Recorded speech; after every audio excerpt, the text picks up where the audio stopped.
என் முதல் நாயகன் நீ, எந்தன் காவலன் நீ, என் உயிராரம்பம் நீ, நெஞ்சின் ஆசையும் நீ.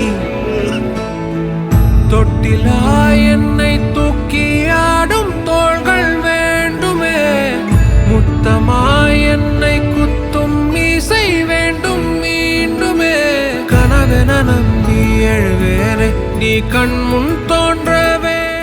நம்ம கூடவே நம்ம தோள்ல தட்டி கொடுத்த ஒரு உறவு நம்ம கூட இல்ல அப்படிங்கும் போது அதோட வலியும் வேதனையும் சொல்ல வார்த்தைகள் இல்ல. ஒரு ஸ்டாச்சு வடிவில் உயிரோட நம்ம முன்னாடி உட்கார்ந்துருந்தா எப்படி இருக்கும். ஸோ இந்த மாதிரியான ஒரு விஷயத்தை தான் இந்த ஸ்டுடியோல பண்ணிக்கிட்டு இருக்காங்க. CSR 3D ஆர்ட் ஸ்டுடியோ அப்படிங்கிறவங்க தான் இந்த வீடியோ போஸ்ட் பண்ணிருக்காங்க. இங்க பாத்தீங்க அப்படின்னா இவங்க ஒரு ஸ்டாச்சு ஒன்று பண்ணி கொடுத்துருக்காங்க. அந்த ஃபேமிலிக்கு இது பெரிய ட்ரிபியூட்டாவே அமைஞ்சிருக்கு. ஏன் அப்படின்னா அந்த ஸ்டாச்சுவை பார்த்த உடனே அவங்க பிள்ளை ரொம்ப கதறி அழறாரு. ஸோ அதை பார்த்த உடனே எல்லாருக்குமே ஆனந்த கண்ணீர் வந்துருது. அந்த ஸ்டாச்சுவை கொண்டு வரும்போதே பாத்தீங்க அப்படின்னா ரொம்ப மாலை மரியாதையோட ரொம்ப மரியாதை நிமித்தமா கொண்டு வந்து வைக்கிறாங்க. அதை பார்த்த உடனே அவங்க பிள்ளை ரொம்பவே கதறி அழறாரு. ஒரு ட்ரிபியூட் மாதிரியே இந்த வீடியோ அழகா எண்ட் ஆகுது. ஸோ உங்களுக்கு இதை பத்தி ஏதாவது கமெண்ட் சொல்லணும்னா கண்டிப்பா கமெண்ட் செக்ஷன்ல கமெண்ட் பண்ணி எங்களுக்கு தெரிவிங்க. என் முதல் நாயகன் நீ, எந்தன் காவலன் நீ, என் உயிராரம்பம் நீ, நெஞ்சின் ஆசையும் நீ.